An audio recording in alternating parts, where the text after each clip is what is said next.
예, 할렐루야. 오늘 9월 19일 토요일 날짜입니다. 오늘 본문 말씀은 예레미야 33장 14절에서 26절 말씀 보도록 하겠습니다. 여호와의 말씀이니라. 보라, 내가 이스라엘 집과 유다 집에 대하여 일러준 선한 말을 성취한 날이 이르리라. 그날 그때에 내가 다윗에게서 한 공의로운 가지가 나게 하리니 그가 이 땅에 정의와 공의를 실행할 것이라. 그날에 유다가 구원을 받겠고 예루살렘이 안전히 살 것이며 이 성은 여호와는 우리 의라는 이름을 얻으리라. 여호와께서 이와 같이 말씀하시니라. 이스라엘 집의 왕위에 앉을 사람이 다윗에게 영원히 끊어지지 아니할 것이며 내 앞에서 번제를 드리며 소제를 사르며 다른 제사를 항상 드릴 레위 사람 제사장들도 끊어지지 아니하리라 하시니라. 여호와의 말씀이 예레미야에게 임하니라. 이르시되 여호와께서 이와 같이 말씀하시니라. 너희가 능히 낮에 대한 나의 언약과 밤에 대한 나의 언약을 깨뜨려 주야로 그때를 잃게 할 수 있을진데 내 종 다윗에게 세운 나의 언약도 깨뜨려 그에게 그의 자리에 앉아 다스릴 아들이 없게 할 수 있겠으며 내가 나를 섬기는 레위인 제사장에게 세운 언약도 파할 수 있으리라. 하늘의 만상은 셀 수 없으며 바다의 모래는 측량할 수 없나니 내가 그와 같이 내 종 다윗의 자손과 나를 섬기는 레위인을 번성하게 하리라 하시니라. 여호와의 말씀이 예레미야에게 임하니라. 이르시되 이 백성이 말하기를 여호와께서 자기를 택하신 그들 중에 두 가게를 버리셨다 한 것을 내가 생각하지 아니하느냐. 그들이 내 백성을 멸시하여 자기들 앞에서 나라로 인정하지 아니하도다. 여호와께서 이와 같이 말씀하시니라. 내가 주야와 맺은 언약이 없다든지 천지의 법칙을 내가 정하지 아니하였다면 야곱과 내 종 다윗의 자손을 버리고 다시는 다윗의 자손 중에서 아브라함과 이삭과 야곱의 자손을 다스릴 자를 택하지 아니하리라. 내가 그 포로된 자를 돌아오게 하고 그를 불쌍히 여기리라. 아멘. 예, 우리 계속해서 30장에서 33장 위로의 책이라는 말씀을 드렸습니다. 이스라엘 백성의 회복에 대한 그러한 말씀을 살펴보는 가운데 있습니다. 우리가 특별히 33장 1절부터 13절 말씀이었죠. 하나님께서 이스라엘 백성을 반드시 회복시키시는데 그 전에는 하나님의 심판, 징계가 반드시 있을 것이다. 이것을 통해 회복된다 하는 말씀을 주셨습니다. 자, 그러면서 오늘 이 회복의 중심에는 과연 무엇이 있는가? 회복의 의미는 오늘 아주 중요한 말씀을 주고 있죠. 다윗 왕가에 대한 얘기를 하고요. 제사장 직분의 영원한 약속으로 회복할 것이다. 그래서 다윗 왕가와 제사장의 영원성에 대해서 오늘 그 회복을 강조하고 있습니다. 오늘 본문 14절 말씀을 보실까요? 여호와의 말씀이니라. 보라, 내가 이스라엘 집과 유다 집에 대하여 일러준 선한 말을 성취한 날이 이르리라. 여러분, 여기에 말씀을 보면 선한 말을 성취한 날이 이르리라. 반드시 하나님은 정한 때가 있으십니다. 정말 하나님께서 우리를 향한 뜻은 선한 뜻이고 좋은 것인 줄로 믿습니다. 이것을 약속이 돼서 하나님의 때에 반드시 성취가 됩니다. 그러면서 그 성취될 내용이 뭐냐? 이것이 이제 15절 이하에 기록되어 있죠. 여러분, 지금 이 15절 이하의 말씀 어떤 말씀입니까? 그날 그때에 내가 다윗에게 한 공의로운 가지가 나게 하리니 그가 이 땅에 정의와 공의를 실행할 것이라. 다윗 왕권에 대한 얘기를 하고 있습니다. 그러니까 지금 이 말씀은 이스라엘 회복에 대한 얘기를 하면서 이스라엘이 비록 바벨론에 잡혀갔지만 다윗 왕권이 계속 이어서 회복할 것이다. 그런데 실제로 여러분 역사상 다윗 왕권이 끊어졌죠. 예루살렘 역시 이런 침공과 파멸로 혹독한 일을 겪은 일이 있었습니다. 그런데 이 15절 이하의 다윗 왕권과 레위 제사장의 회복의 예언은요, 단순히 그 당시의 역사에만 국한된 것이 아니라 이것은 영적인 의미에서 바로 영원한 대제사장이신 예수 그리스도를 말씀하고 있습니다. 우리 그분이 오셔서 구속사역을 완성하시고 죄와 사망의 권세를 해방시켜서 모든 믿는 자로 하여금 하나님의 나라, 평화의 나라, 메시아의 왕국을 건설하는 그 의와 공의가 통치되는 바로 이러한 일이 일어날 것이다. 이것이 바로 하나님의 백성을 향한 하나님의 뜻이다 하는 것을 말씀하고 있습니다. 그러니까 여기서는 단순히 이스라엘의 역사적인 회복 거기에 국한된 것이 아니라 믿는 모든 자들이 구원을 이루어서 완전히 회복되는 것을 예표하는 줄로 믿습니다.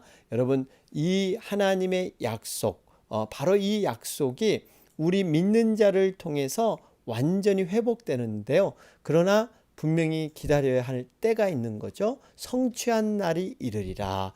우리는 약속은 성취하지만 하나님의 때에 완성되기 때문에 우리는 정말 믿음으로 기다려야 할 줄로 믿습니다. 예수님의 재림도 마찬가지예요. 재림의 때를 명확하게 말씀하지 않으셨죠? 그때와 시기는 아버지께서 자기의 권한에 두셨다. 너희가 알 바가 아니다. 이렇게 말씀하십니다. 그렇기 때문에 우리는 인내함을 가지고 바라보며 믿음으로 우리는 기다려야 할 줄로 믿습니다. 자, 그러면서 16절에 이렇게 회복하시는 분은 누구신가? 바로 여기 16절 보면요. 그날에 유다가 구원을 받겠고 예루살렘이 안전히 살 것이며 이 성은 여호와는 우리의 의라는 이름을 얻으리라. 그렇죠? 여러분, 여기 보면 그날에 다윗에게서 난 의로운 가지이신 메시아, 곧 예수 그리스도의 통치가 이루어지는 날, 이 날이죠. 그리고 여기 보면 예루살렘이 안전히 살 것이며 이 성은 바로 예루살렘을 의미하고 있습니다. 정말 여러분, 그날과 예루살렘, 이 예루살렘은 단순히 이 지형적인 예루살렘만 의미하는 것이 아니라 이것을 확장해 보면 하나님의 백성들, 바로 교회를 가리키고 있습니다. 그러니까 지금 하나님께서는요, 교회를 통해서 앞으로 여호와는 우리의 의라는 이름을 얻으리라. 결국 이게 무슨 말이냐면 하나님께서는 교회를 통해서 그리스도의 의를 완성시키시고 이 의를 통해서 하나님이 영광 받으신다는 말씀입니다. 하나님의 이름이 정말 영광 받는 것. 이게 교회를 통해서 하나님은 하시겠다는 거예요. 여러분, 그리스도의 의, 그 의가 바로 이 성도들에게 그대로 이렇게 옮겨가게 되죠. 원래 성자 하나님께서 절대적으로 의로우신 분인데 인간이 되셔서 세상에 오셔서 그분이 죄값을 치르시고 십자가에서 모든 것을 대속해 주셨기 때문에 이 십자가를 믿는 자마다 바로 예수 그리스도의 의, 그 의가 우리에게 전가됐다. 이렇게 얘기하는 것이죠. 그래서 우리가 그 의는 어떻게 우리에게 이렇게 전가되느냐, 옮겨졌느냐, 바로 그리스도를 믿고 성령으로 세례를 받게 되면 바로 그것을 통해서 우리가 정말 의로움을 얻게 될 줄로 믿습니다. 그 순간부터 죄의 본성, 불의한 자아는 죽고 의롭고 거룩한 하나님의 사람으로 거듭나게 되는 것.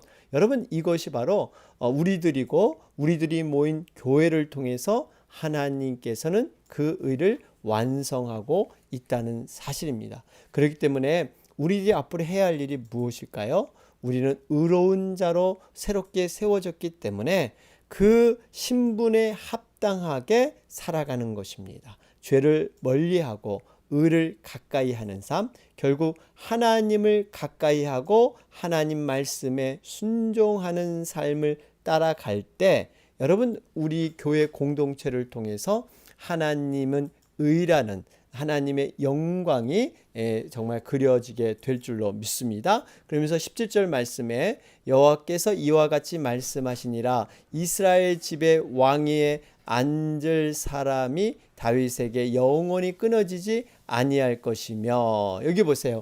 이 바로 다윗이 등장을 하죠. 여러분 이 말씀은 사실 나단을 통해서 다윗에게 주신 다윗 언약 사무엘하 7장에 나오는 그 내용을 지금 언급하고 있죠. 여러분 이것을 문자적으로만 우리가 볼 수가 없습니다. 사실 문자적으로 보면 다윗 왕권은 유다가 멸망하면서 끊어지게 되죠. 다윗 왕권은 남유다가 지속되는 동안 유지됐지만 그 생명이 강했던 왕권이 유다의 멸망으로 말미암아 단절될 수가밖에 없습니다. 그런데 하나님께서는 이 다윗 언약을 통해서 다윗 왕권이 영원한 것임을 약속할 뿐만 아니라 이 말씀은 사실 선민의 회복을 예언하는 곳에서도 다윗 왕권의 정말 영원성을 얘기하고 있습니다. 그러니까 이것을 우리가 어떻게 이해해야 되냐면 문자적으로만 해석할 것이 아니라 이것을 믿음적으로 영적인 해석을 통해서 바라다 보면 다윗 왕권은 지금 이 혈통을 통해서 나실 메시아 예수 그리스도를 의미하고 있습니다. 예수 그리스도의 왕권의 영속성 여러분 이걸 통해서 이 약속이 예언이 분명하게 이루어지고 있다라는 사실입니다. 여러분 그렇기 때문에 우리가 정말 이 다윗 왕국을 통해서 예수 그리스도가 오셔서 모든 것이 끊어지지 않고 완벽히 이루어졌다 하는 것을 우리가 믿음으로 이렇게 해석하게 되는 것이죠. 그러면 18절에 내 앞에 번제를 드리며 소제를 사르며 다른 제사를 항상 드릴 레위 사람 제사장들도 끊어지지 아니하리라 하시니라. 지금 이 다윗 왕에 대해서 왕권에 대해서 그 다음에 18절은 바로 제사장에 대해서 이렇게 언급하고 있습니다. 여러분 사실 이 레위 제사장의 영속성 계속 이어지는 것은요. 레위 제사장은 사실 바벨론 포로 때 귀환해서 회복됐기 때문에 이것은 뭐 문자적으로 이렇게 봐도 괜찮겠냐 이렇게 이해할 수 있는데 여러분 그렇지는 않습니다. 그 당시는 이렇게 돌아와서 회복된 것처럼 느꼈지만 사실 레위 제사장직도요 AD 70년이었죠. 헤롯 성전이 파괴됨으로 말미암아 완전히 레위 제사장직도 끊어지게 됩니다. 결국 이것도 어떻게 해석하냐면요.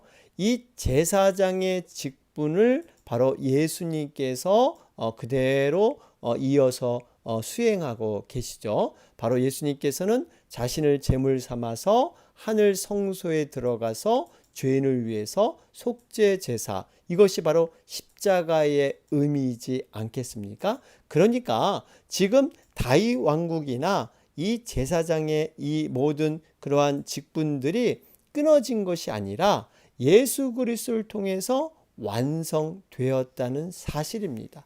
그것을 지금 예언하고 있어요. 여러분 레위 사람들이 하는 일이 뭐예요? 하나님을 정말 잘 섬기는 것과 하나는 백성을 위해서 하나님께 중보기도 하는 것. 여러분 이것이 바로 레위인의 하는 일이죠.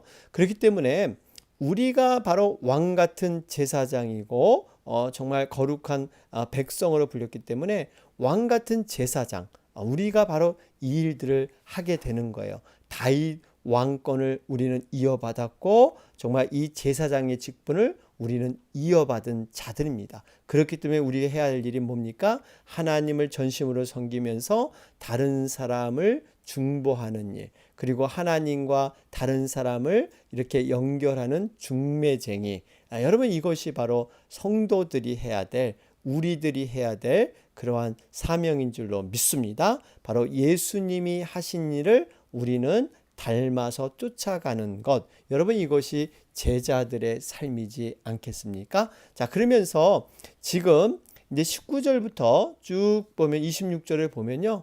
이제 말씀에 대한 확실성을 이렇게 언급하면서 자연 만물에 대한 하나님께서 어떻게 이 자연을 창조하셨고 어떻게 지금 이 자연이 운영되고 있는가 하는 확실성에 대해서 이렇게 말씀하고 있습니다. 이 제사장 언약과 이 하나님의 선민의 언약은 영원성을 이렇게 강조하면서 자연을 통해서 이 약속들이 이루어질 것이다.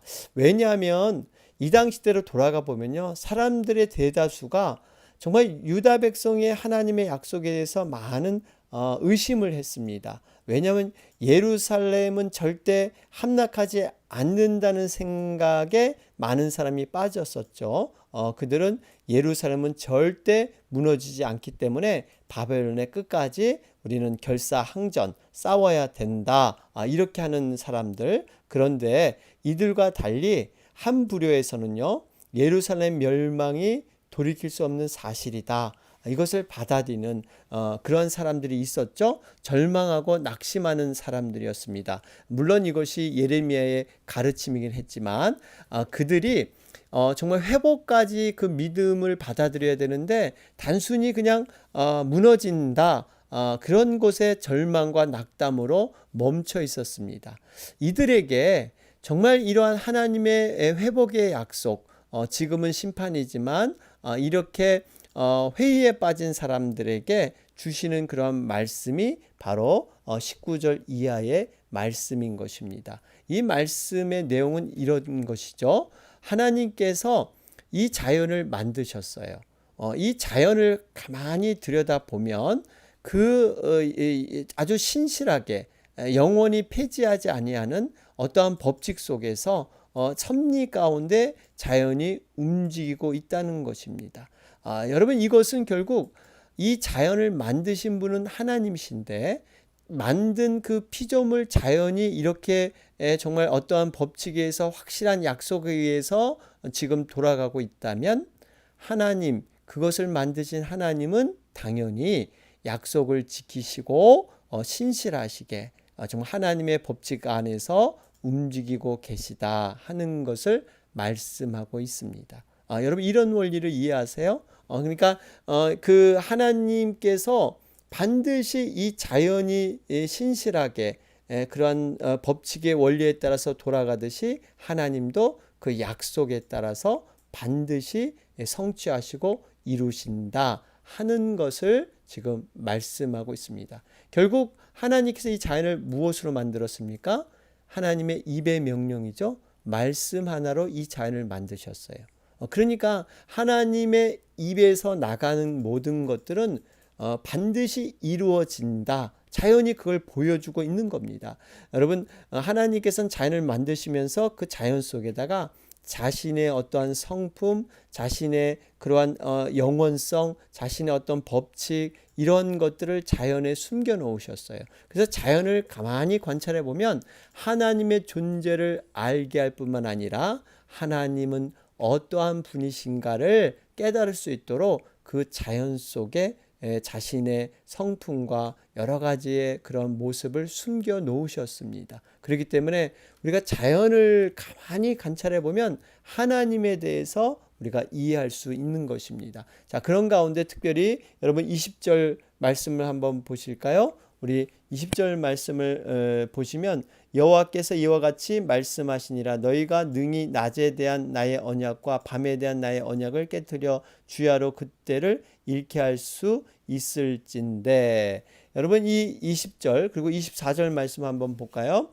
이 백성이 말하기를 여호와께서 자기가 택하신 그들 중에 두 가게를 버리셨다 한 것을 내가 생각하지 아니하느냐. 그들이 내 백성을 멸시하여 자기들 앞에서 나라로 인정하지 아니하도다. 지금 20절과 24절에 보면 하나님께서 언약하신 것을 반드시 지키시고 그 보증으로 이 자연 법칙, 자연의 그 불변의 법칙과 함께 이런 언약을 24절의 언약을 그대로 지키신다 하는 것을 지금 보여주고 있습니다. 그러니까 앞에서 말씀드렸듯이 자연 법칙이 불변하다는 것은 하나님의 언약도 불변하다 하는 것을 보증하는 거예요. 하나님이 자연을 만드셨기 때문에. 여러분, 자연의 특성을 가만 보면 자연은 어떤 특성이 있을까요? 영원합니다. 자연은요, 그냥 한번 잠깐 생겼다가 사라지는 것이 아니라 영원한 것이죠. 두 번째는 여러분 자연은 이 연속성이 있습니다. 봄, 여름, 가을, 겨울. 여러분 사계절이 뚜렷하면서 이렇게 순환하잖아요. 순환. 낮은 낮에게 말하고 밤은 밤에게 그 지식을 전달하는. 여러분 이렇게 순환하잖아요. 순환. 그대로 그래서 우리가 자연을 어느 정도 예측할 수가 있습니다. 그러니까 자연은 영원한 것이고 이렇게 연속적인 연속성이 있습니다. 세 번째는 자연은요 굉장히 풍성합니다. 부유합니다. 여러분 하늘의 별을 누가 셀 수 있을까요? 아무도 못 세요. 정말 이 은하계 우리가 살고 있는 지구의 은하계만 해도 여러분 그 별들을 다 셀 수 없는데 은하계 같은 것이 수억 개, 수만 개, 수억 조가 있죠. 여러분 이건 다 헤아릴 수가 없습니다. 결국 이게 바로 하나님의 속성을 얘기하고 있어요. 하나님이 얼마나 은혜로우신 분이고 우리의 머리로 다 깨달을 수 없는 이러한 분이신데 그분이 이 자연과 같이 이 약속을 그대로 이룰 것이다. 그러면서 24절의 약속이 뭡니까? 구체적으로 보면요. 이 백성이 말하기를 여호와께서 자기를 택하신 그들 중에 두 가게를 버리셨다. 이 백성과 또 여기 보면 내 백성 구분되죠. 이 백성은 우리가 바벨론을 의미한다고 볼 수가 있습니다. 이 백성, 바벨론 사람들이 말하기를 하나님께서는 자기가 택하신 그들 중에 두 가게를 버리셨다. 두 가게가 뭡니까? 바로 이스라엘이 두 개로 쪼개지잖아요. 북이스라엘과 남유다로 쪼개져서. 그러니까 그걸 버리셨다. 이렇게 생각을 그들이 한 거죠. 그런데 그들이 내 백성을 멸시하여 자기들 앞에서 나라로 인정하지 아니하도다. 그렇잖아요. 그러니까 지금 하나님의 백성을 멸시하면서 이 이스라엘을 하나의 나라로 인정하지 아니하는 이런 일이 일어나게 된 것입니다. 여러분 이렇게 왜 바벨론부터 하나님의 나라가 이렇게 백성들이 멸시를 당했을까요? 이유는 딱 하나죠. 하나님께 그들이 죄악된 삶을 살았기 때문에. 그러니까 이방인들에게 멸시를 당한 이유는 그들이 하나님 앞에 범죄한 결과로 얻어진 그러한 모습입니다. 여러분 이것을 통해서 우리가 한 가지 깨닫는 것은 우리가 정말 하나님의 자녀로 이 땅 가운데 온전히 살아가지 못하면 우리가 세상 사람들에게 바로 이러한 취급을 받을 수가 있다는 것이에요. 그들로 하여금 우리가 무시당하고 멸시당할 수 있는. 여러분 빛과 소금, 특별히 소금이 짠맛을 잃으면 발에 밟히는 정말 이러한 역할밖에 할 수 없는 거죠. 아무 쓸모가 없는 존재로 소금이 변하게 됩니다.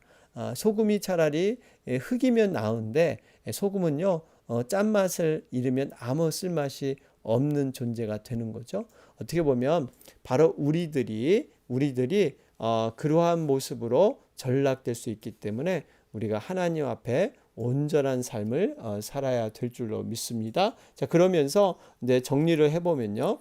지금 여기서 중요한 포인트는 지금 말씀드린 다윗 왕국이 회복되며 이어질 것이고 또 특별히 제사장. 여러분 이 제사장의 모습이 계속 끊어지지 않는다는 의미는요. 사실 이 유다 입장에서는 이것을 문자적으로 바라보면 성전이 파괴되잖아요. 여러분 성전이 파괴되면서 더 이상 유다 백성들이 하나님께 올리는 그러한 제사는 하나님이 받지 않으신다 그러셨습니다. 왜냐하면 하나님이 등을 돌리셨는데 그 이유는 그들이 하나님의 마음을 떠나 있었기 때문에 겉으로는 형식적인 예배를 드리지만 이미 그 마음 깊은 곳에는 우상을 숭배하고 강대국에 의지하면서 하나님을 전혀 이렇게 인정하지 않는 삶을 살아갔던 것이죠. 그런데 지금 그들에게 회복의 약속을 주시는 겁니다. 제사장의 직분을 회복시키시며 그것을 영원히 폐지하지 않겠다. 이렇게 지금 말씀하시면서 다시 한번 이 이스라엘 백성들과의 관계를 회복하시고 교제할 것이다 하는 것을 말씀하고 있습니다. 우리가 이것이 어떻게 가능했냐면요.